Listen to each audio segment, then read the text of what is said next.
Primeiro eu venho agradecer porque o meu vídeo chegou a 1.000 visualizações, algo que eu não esperava, algo que tipo assim, o padrão do canal tava chegando a 100. Daí eu falei, vai dar uns 100, 200, só que chegou a 1.000 e eu fiquei tipo, meu Deus, caramba, consegui, velho, é incrível, é um grande recorde pro canal. Eu não postei vídeo antes porque eu tava gripado, tava todo ferrado, minha voz não dava pra gravar, não deu pra fazer o trabalho. Mas eu consegui fazer um bom roteiro e eu tô satisfeito com o resultado e eu quero fazer um vídeo bom. Fora isso, eu gostaria que você deixasse o like e se inscrevesse e comentasse alguma coisa para gerar engajamento. Caso você goste do meu trabalho, eu agradeço por assistir o vídeo. Muito obrigado. Hotline Miami e a arte da violência nos jogos. Um dos meus jogos preferidos e que eu já joguei já faz um tempo, mas que sempre volto para dar uma jogada.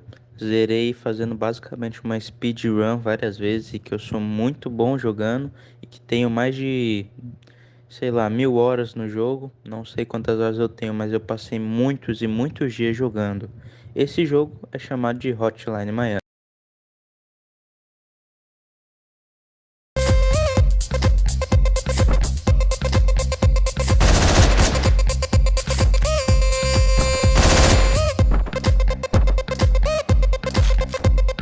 Hotline Miami é um jogo indie que consegue um feito incrível, ser melhor do que muitos jogos por aí, como por exemplo, o jogo do Esquadrão Suicida, que eu talvez fale no futuro, já que eu sou um grande fã do Batman. Olha aí, spoiler do próximo vídeo, se prepare. Junto com sua simplicidade e mecânicas fáceis, já que o jogo basicamente é um jogo 2D de visão isométrica, onde você tem que clicar e no caso a ação que você faz é bater em todos os inimigos que vão pela frente. Basicamente é bem simples, fácil e que você vai melhorando cada vez com a prática e jogando mais e mais fica cada vez melhor, tá ligado? Mas o jogo usa do artifício de inimigos, armas e locais específicos justamente estrategicamente para fazer o mapa ficar difícil e você ter que morrer algumas vezes para aprender a jogar nesse mapa. Eu várias vezes eu fiquei morrendo em certos mapas e cada vez fui indo mais e mais longe até conseguir finalizar o mapa. Hoje eu já tenho de cabeça, já sei onde cada inimigo vai estar e já zero em rapidão. Mas agora eu vou explicar um pouco sobre esse jogo, já que eu vou fazer uma pequena análise. Eu vou contar um pouco da história. Essa análise vai ter alguns spoilers, onde eu vou avisar quando tiver o grande spoiler, que vai ser algo mais pro final. E basicamente eu recomendo que você jogue primeiro o jogo, depois volte para esse vídeo. Eu deixo aqui recomendado alguns vídeos, como por exemplo da Laura Mouras, que é um ótimo vídeo sobre Hotline Miami, e do Danael, que também é o vídeo mais conhecido. Você pesquisa Hotline Miami, a primeira coisa que aparece é o vídeo dele.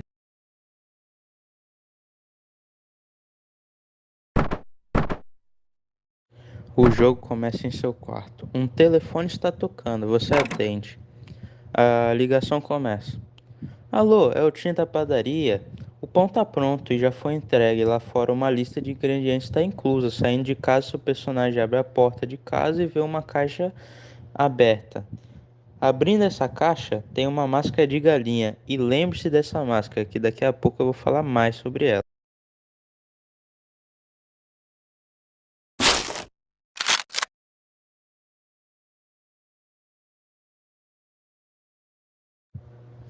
O nome dessa máscara é Richard e ela vai participar da história do primeiro e do segundo jogo de forma até que bem criativa, inusitada e que ela é difícil de esquecer, sabe? Mas eu vou contar um pouco pra frente, sabe? Agora eu vou explicar um pouquinho. Essa ligação que você acabou de ouvir, justamente que eu dublei aqui por cima, é algo bem comum, já que o jogo se passa nos anos de 1989 e que nessa época e até hoje tem, no caso os criminosos falavam com códigos por telefones para ninguém rastrear a ligação e ver algo errado. Ou seja, o que o pessoal tá falando aí é justamente dando a localização pro personagem fazer alguma coisa que seria ilícita, ou seja, algo contra as leis, se é que você me entende. Basicamente já dá pra perceber que o personagem não vai fazer algo bom como, sei lá, doar para crianças carentes uma certa quantidade de dinheiro. O cara vai lá fazer um estrago em algumas pessoas. Chegando lá, homens de terno branco e azul vão te atacar se o virem. Então você elimina eles primeiro. Super gente boa, né? Um cara calmo. Primeiro você elimina, depois faz as perguntas, né? Para acelerar a narrativa, eu vou explicar quem são esses caras de ternos. Os caras de terno e azul, eles são da máfia russa. Sim, você tá lutando contra a máfia russa. Algo super genial, né? Mas assim, eu sinceramente gostei desse detalhe. Não seria algo, tipo assim, se fosse algo genérico, tipo, tá lutando contra uns bandidos, alguém de gangue, tá ligado? Mas não, é a máfia russa, tá bom? É a máfia russa. Mas é só minha opinião pessoal mesmo. Tirando isso, você vai no cara ali, bate nele, pega a mala e você continua a missão. Depois disso, o personagem principal vai para um beco e ele vê um mendigo.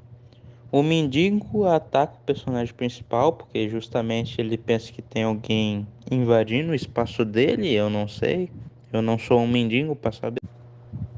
Como todo cidadão de bem, o personagem principal simplesmente acaba com ele, acaba com a caça dele e vai pro Beleléu, o mendigo. E depois disso, o personagem principal vomita. Sim, o cara literalmente fez uma chacina com um montão de russos e agora que ele vomita. Tá ok, né? Pra mim, eu acredito assim. O nosso personagem principal, ele usa máscaras de animais durante toda a jogatina. É impossível jogar sem a máscara, só pra você entender. O personagem principal, ele vê os russos da mesma forma que a gente vê ele, com máscara de animais também.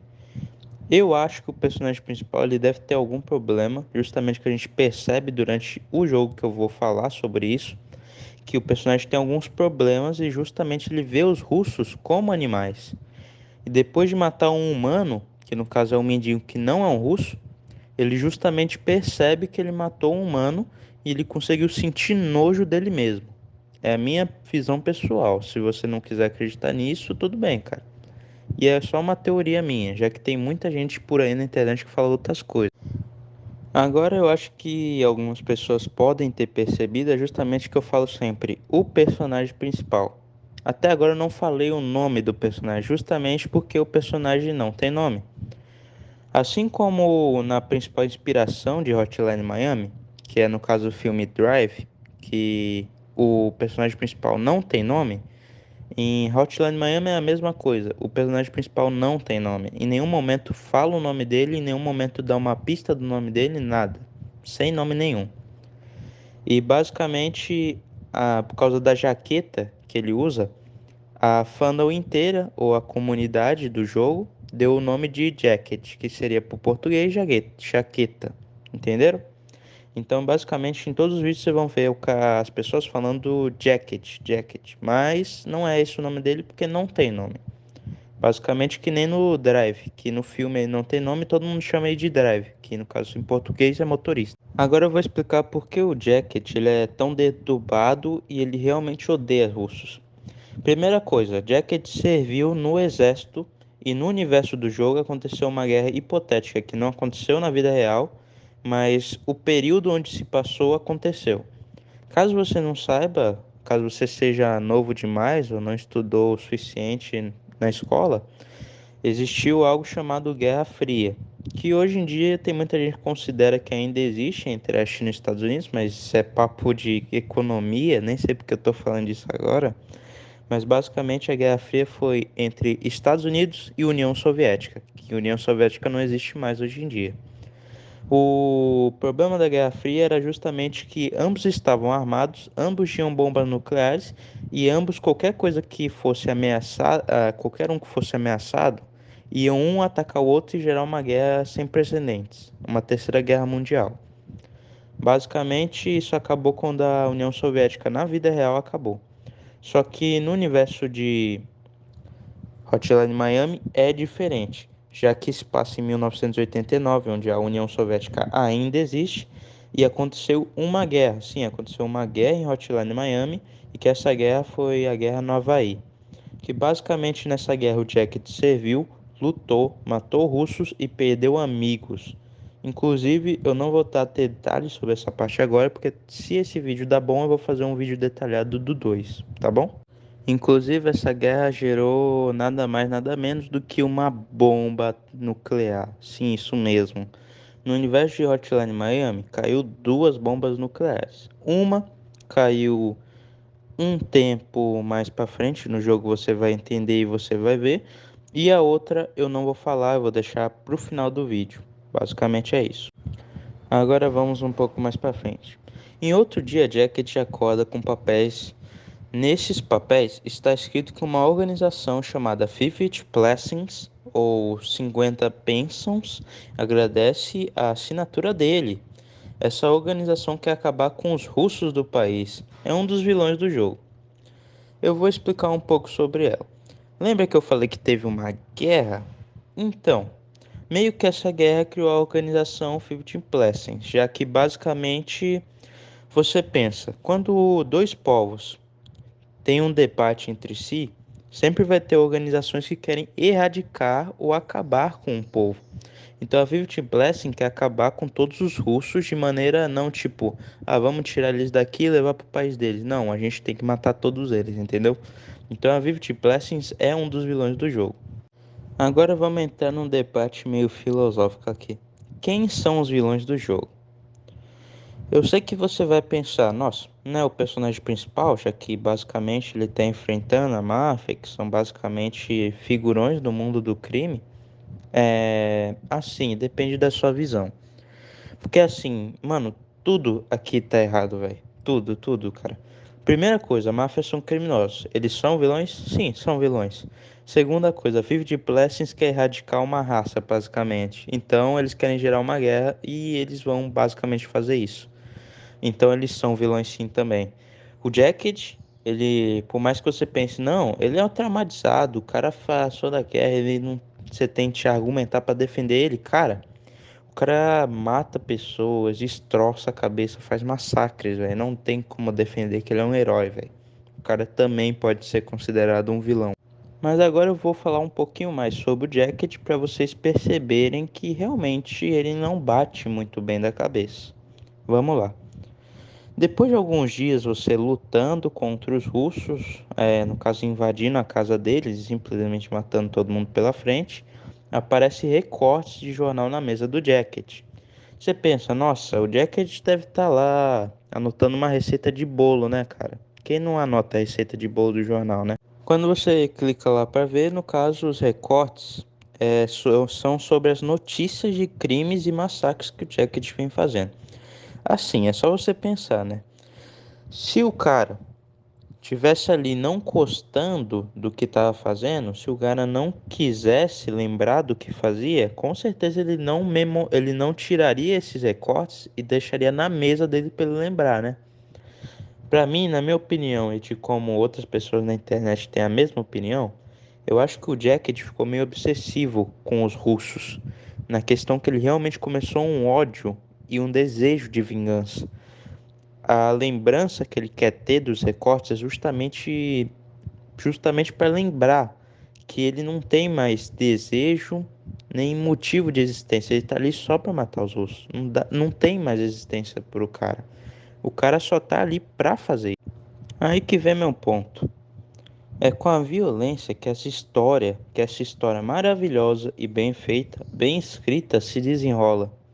E tem um final triste, mas memorável, cara.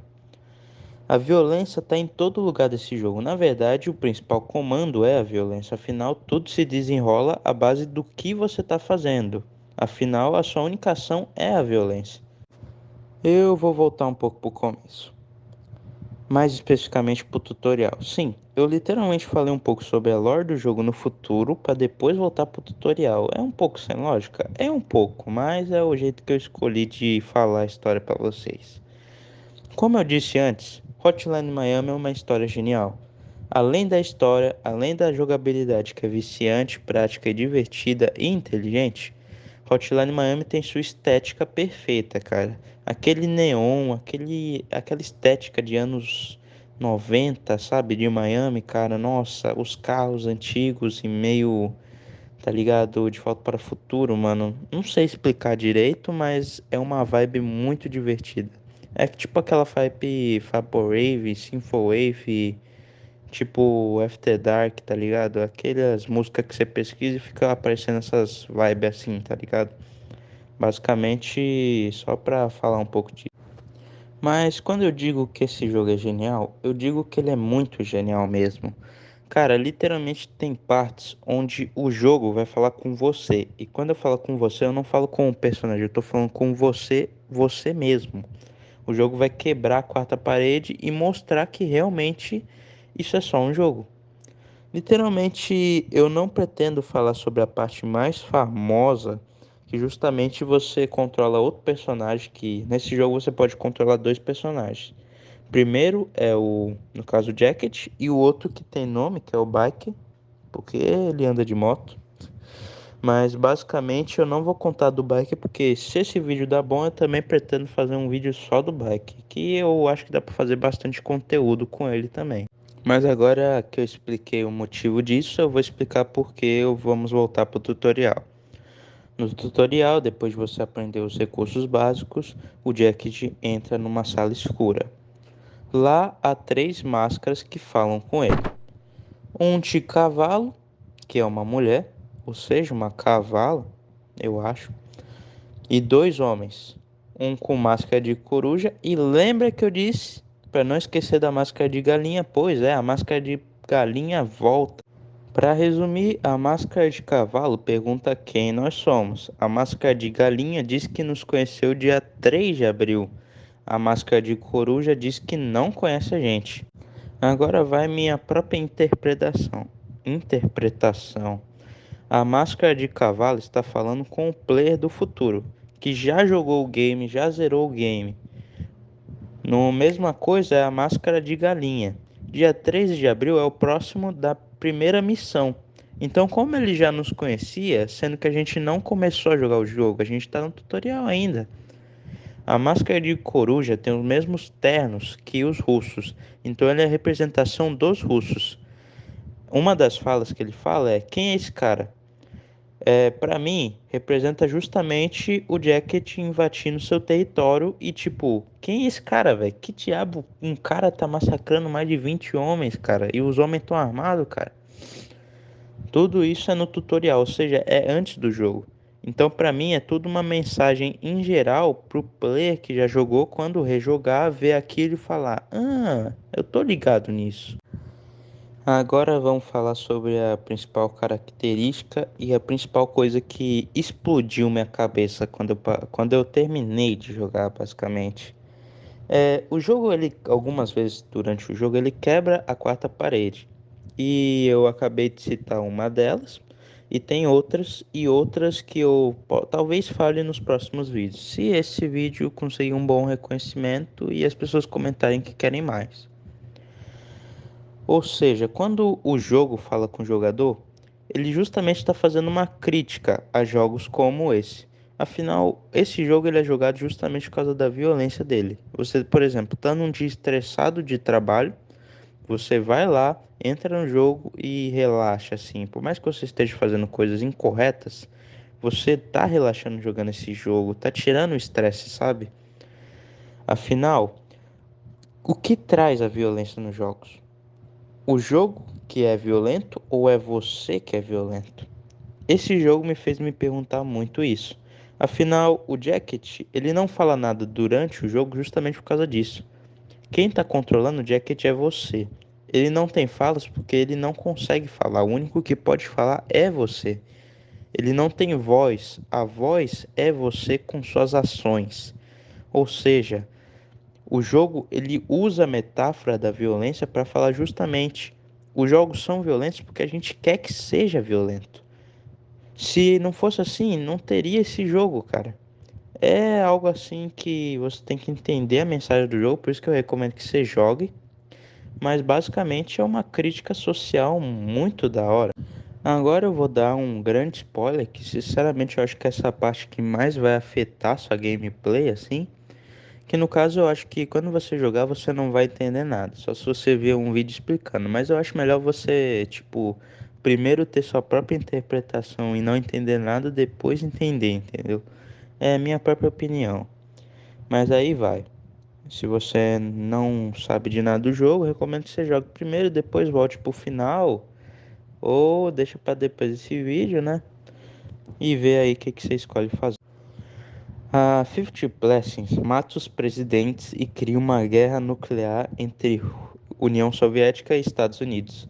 Isso acontece porque cada mafioso que você matava literalmente deixou a Fifty Blessings mais forte.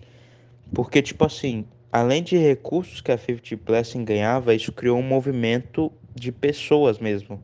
No sentido que as pessoas começaram a culpar os russos pelo problema e se juntar com a Fifty Blessing. Muito disso não deixa explícito na narrativa e que é teoria minha também. Mas que basicamente é esse raciocínio que eu tenho e que se você pesquisar na internet você pode achar coisas parecidas, sabe? No caso da Fifty Blessing, cada vez ficou mais poderosa, se juntando mais pessoas.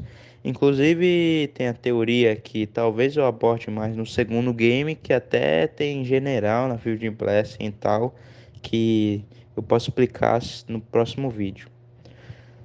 No total, tudo isso foi culpa da violência gerada por você. Literalmente, o fato de você odiar russos, ou o Jack de odiar russos e você querer se divertir fazendo violência, destruiu o mundo inteiro. Como consequência, a bomba explodiu porque a Filthy Blessing matou os presidentes. O ciclo da violência nesse jogo é uma crítica social. A violência sempre vai ser criada à base de muito mais violência. A violência que você gera